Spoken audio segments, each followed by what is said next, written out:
আমাদের নবীজি থেকে বেশি দানশীল দুনিয়ার জমিনে আর কেউ ছিল না। ইবনে আব্বাস বলেছেন। কে বলেছেন?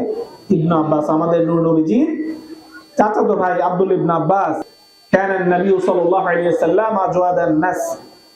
আব্দুল্লাহ ইবনে আব্বাস বলেছেন, দুনিয়াতে যত দানশীল ব্যক্তি থাকুক না কেন, নূর নবীজির থেকে, দয়াল নবীজির থেকে দানশীল ব্যক্তি আল্লাহ সৃষ্টি জগতে আর কেউ ছিল না। সুবহানাল্লাহ। এরপর ইবনে আব্বাস বলতেছেন, কানা নবী সাল্লাল্লাহু আলাইহি ওয়াসাল্লাম আজওয়াদান নাস ওয়া আজওয়াদা মা ইয়াকুনু ফি রমাদান। নূর নবীজি 12 মাসই দান করতেন। কি করতেন? 12 মাসই দান করতেন। কিন্তু নূর নবীজি সবচেয়ে বেশি দান করতেন রমজান মাসে। সবচেয়ে বেশি দান করতেন রমজান মাসে। এই জন্য আমাদের উচিত 12 মাসই দান করা। আপনার তৌফিক অনুযায়ী আপনাকে 1 লাখ টাকা দান করতে হবে, 1 কোটি টাকা দান করতে হবে, তেমন সেটা না। ইসলাম আপনাকে কি বলেছে? আপনার তৌফিক অনুযায়ী আপনি দান করেন। যেমন বুখারী শরীফের হাদিস, ওয়াত্তাকুন নারা ওয়ালাউ বিশিক্কিন তামরা।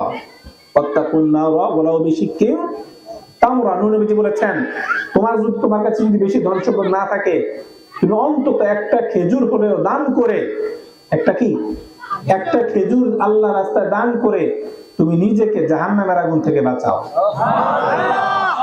তৌফিক অনুযায়ী, কি অনুযায়ী? আপনার তৌফিক যদি থাকে, আপনি 5 টাকাই দান করেন, 10 টাকা দান করেন, 100 টাকা দান করেন, 500 টাকা দান করেন। আপনার কি অনুযায়ী? আপনার এবিলিটি অনুযায়ী। কোরআন শরীফ আল্লাহ বলে দিয়েছেন, আল্লাযীনা ইউনফিকুনা ফিস সাররাই ওয়াদ দাররাই ওয়াল কাযিমিনাল গায়যা ওয়া আফিনা আনিন নাস ওয়াল্লাহু ইউহিব্বুল মুহসিনিন।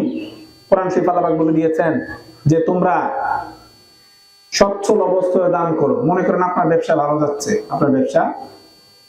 এবং আপনি শুধু লাভের উপরে আছেন, এই সময় আল্লাহ বলেছেন তোমরা দান করো।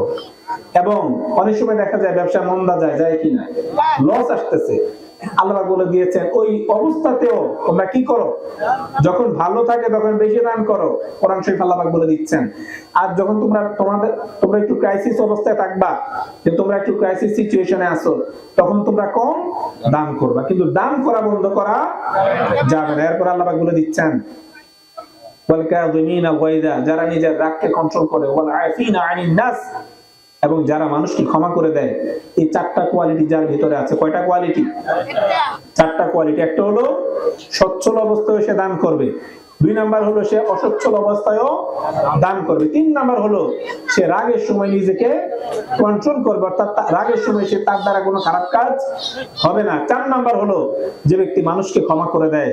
কেউ আপনার সাথে অন্যায় করেছে, কেউ আপনার প্রতি জুলুম করেছে, কেউ আপনার প্রতি অবিচার করেছে, প্রতিশোধ রিভেঞ্জ নেওয়ার ক্ষমতা থাকা সত্ত্বেও আপনি যদি তাকে কি করে দেন? ক্ষমা করে দেন, মাফ করে দেন। কয়টা গুণ হলো? 4টা। এই 4টা গুণ যার ভিতরে থাকবে, আল্লাহ পাক বলে দিয়েছেন তারা হলো মুহসিন, আল্লাহু ইউহিব্বুল মুহসিনিন। আর মুহসিনদেরকে আল্লাহ পাক পছন্দ করে। তাহলে দান করার দরকার আছে কিনা? কথা বলেন, আছে কিনা? আল্লাযীনা ইউনফিকুনা আমওয়ালাহুম বিল-লাইলি ওয়ান-নাহারি সিররান ওয়া আলানিয়াতান ফালাহুম আজরুহুম ইনদা রাব্বিহিম ওয়া লা খাউফুন আলাইহিম ওয়া লা হুম ইয়াহজানুন। কোরআন শরীফ আল্লাহ পাক বলে দিয়েছেন, যারা নিজেদের সম্পদ ইউনফিকুনা আমওয়ালাহুম বিল-লাইলি ওয়ান-নাহারি, রাতের বেলাও খরচ করবে, দিনের বেলাও খরচ করবে, সিররা ওয়া আলানিয়া, গোপনেও খরচ করবে, প্রকাশ্যেও খরচ করবে। কয় ভাবে? 4 ভাবে। কোরআন শরীফ আল্লাহ বলে দিয়েছেন দান কয় ভাবে করা যায়? 4 ভাবে। একটা হলো রাতে এবং দিনে, আরেকটা হলো গোপনে এবং প্রকাশ্যে। প্রকাশ্যে আপনি করবেন অন্যকে ইন্সপায়ার করার জন্য, অন্যকে কি করার জন্য? ইন্সপায়ার করার জন্য, ইন্সপিরেশনের জন্য, যে আমি যদি দেখিয়ে দান করি তাহলে আমার দেখা দেখি আরো 10টা লোক দান করবে। এই নিয়তে আপনি প্রকাশ্য দান করতে পারেন, কিন্তু লোক আপনাকে দানবীর বলবে, আপনাকে সম্মান করবে, এই নিয়তে প্রকাশ্যে দান করা যাবে না। একবার নবীজির সামনে সাহাবায়ে কেরাম বসে আছেন, মাওলা আলীও আছেন, এক গরিব লোক এসে টাকা পয়সা চাচ্ছে, সাহায্য চাচ্ছে, কেউ কিছু দিচ্ছে না। কার সামনে? দয়াল নবীজির সামনে। কেউ কোনো কিছু দিচ্ছে না। হঠাৎ মাওলা আলী ওই লোকটাকে, গরিব লোকটাকে দান করলেন। যেন বলেন সুবহানাল্লাহ। মাওলা আলী দান করার সাথে সাথে আলী রাদিয়াল্লাহু তাআলা দেখা দেখি অনেক সাহাবীরা দান করলেন। তখন আমাদের নবীজি বললেন, গরিব লোকটা চলে গেল, আমাদের নবীজি বললেন তোমরা প্রথম কেউ তাকে দান করো নাই, সর্বপ্রথম আলী তাকে দান করেছে। এখন আলীর দেখা দেখি তোমরা যে দান করেছো সবার সওয়াব আলীর কাছে চলে আসবে, কেটে কেটে দিবেন, আল্লাহর কাছে সওয়াবের কোনো অভাব নাই। অন্য যারা আলী রাদিয়াল্লাহু আনহুর পরে দান করেছে তাদেরকে আল্লাহ যে সওয়াব দিবে, আলী রাদিয়াল্লাহু আনহু আল্লাহ পাক সেই সওয়াবগুলি দিবে, কারণ উনি কি করেছেন? সবাইকে উৎসাহিত করেছেন।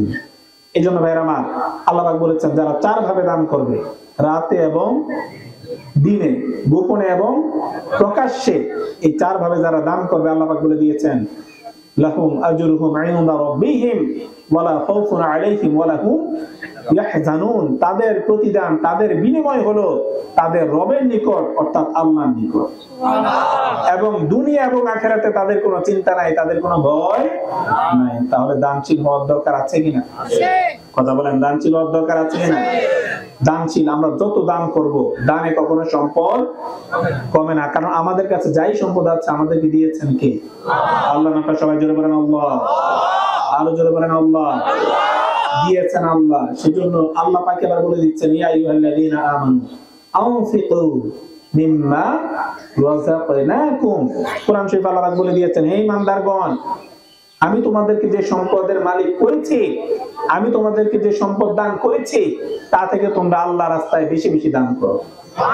ইয়া আইয়ুহাল্লাযীনা আমানু, আল্লাহ কাদেরকে ডেকে বলেছেন? ঈমানদার যারা, তাদেরকে আল্লাহ পাক ডেকে বলেছেন হে ঈমানদারগণ, তোমরা আমি আল্লাহর রাস্তায়, আমি তোমাদেরকে যে সম্পদ দিয়েছি তা থেকে তোমরা আমি আল্লাহর রাস্তায় খরচ করো। বোঝা গেল বেশি বেশি দান করা কার আলামত? ঈমানদারের চিহ্ন। বেশি বেশি দান করা ঈমানদারের চিহ্ন। সেজন্য ভাইরা আমার, আমরা আল্লাহর রাস্তায় দান করতে চাই কিনা?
যেমন একবার নূর নবী ইফতার দিতেছেন, কি দিতেছেন?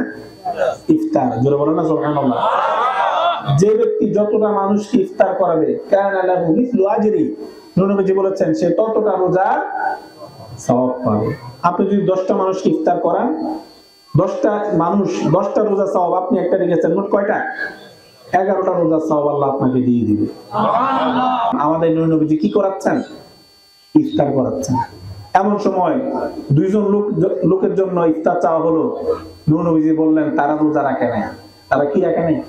তাদেরকে ইফতার দিব না। তারা তো বারবার চাইতেছে ইফতার, আমাদেরকে ইফতার দেন।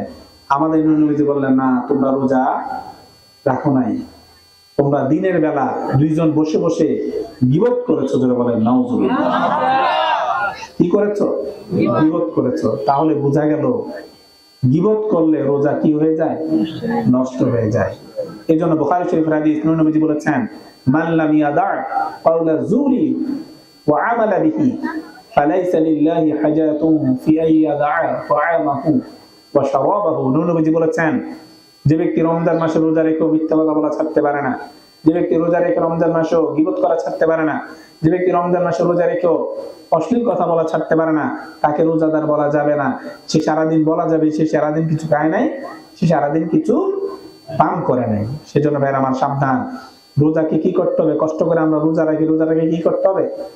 হেফাজত করতে হবে। খারাপ কথা বলা যাবে না, অশ্লীল কথা বলা যাবে না, গীবত করা যাবে না।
আপনাদের কাছে অনুরোধ, সুদ খাবেন না, সুদ দিবেন না, ঘুষ খাবেন না, ঘুষ দিবেন না, পরের হক নষ্ট করবেন না, পরের জমি জমা দখল করবেন না, পরের টাকা পয়সা মেরে দিবেন না, মদ গাঁজা ফেন্সিডিল খাবেন না, মদ গাঁজা ফেন্সিডিলের ব্যবসা করবেন না। আমরা রাজি কিনা?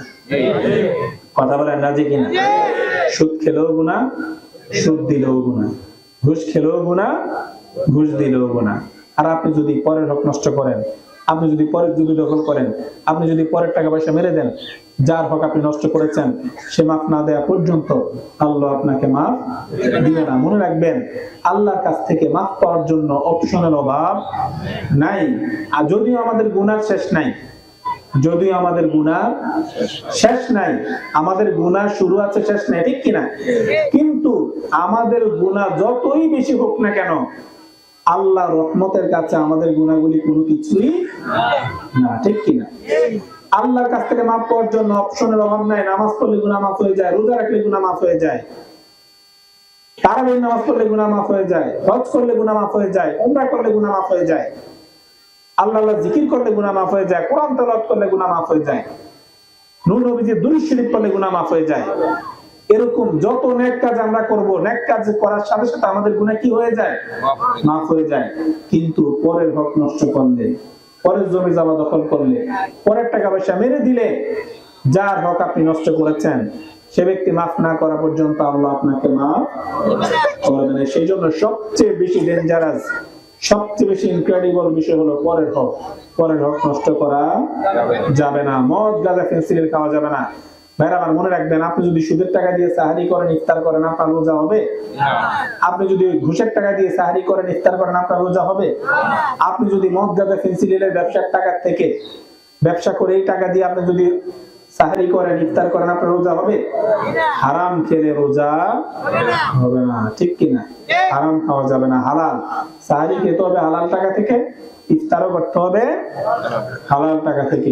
সুদ খেলেও গুনাহ, সুদ দিলেও গুনাহ, ঘুষ খেলেও গুনাহ, ঘুষ দিলেও গুনাহ। আল্লাহ যাতে আমাদের, আর মদ গাঁজা ফেন্সিডিলের ব্যবসা করা তো হারাম, ঠিক কিনা?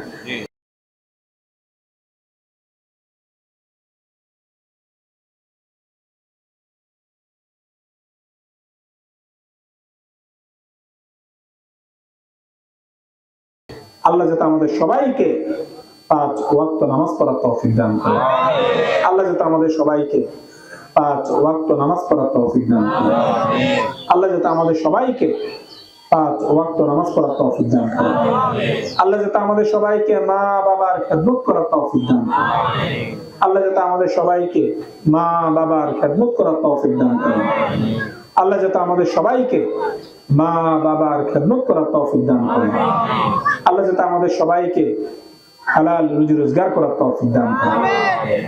যেসব ছেলে মেয়েরা মা বাবার খেদমত করে না, মা বাবার কথা শোনে না, মা বাবার সাথে বেয়াদবি করে, আল্লাহ যাতে তাদের সবাইকে হেদায়েত নসিব করেন।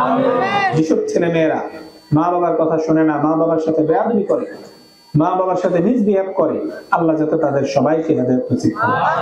যেসব ছেলে মেয়েরা মা বাবার কথা শোনে না, মা বাবার সাথে বেয়াদবি করে, মা বাবার সাথে মিসবিহেভ করে, আল্লাহ যাতে তাদের সবাইকে হেদায়েত নসিব করে। আল্লাহ যাতে আমাদের সবাইকে হালাল রুজি রোজগার করার তৌফিক দান করে। যারা সুদ খায়, যারা সুদ দেয়, যারা ঘুষ খায়, যারা ঘুষ দেয়, যারা পরের হক মেরে মেরে খায়, যারা মদ গাঁজা ফেন্সিডিল খায়, যারা মদ গাঁজা ফেন্সিডিলের ব্যবসা করে, আল্লাহ যাতে তাদের সবাইকে হেদায়েত নসিব করে। আসসালামু আলাইকুম ওয়া রাহমাতুল্লাহি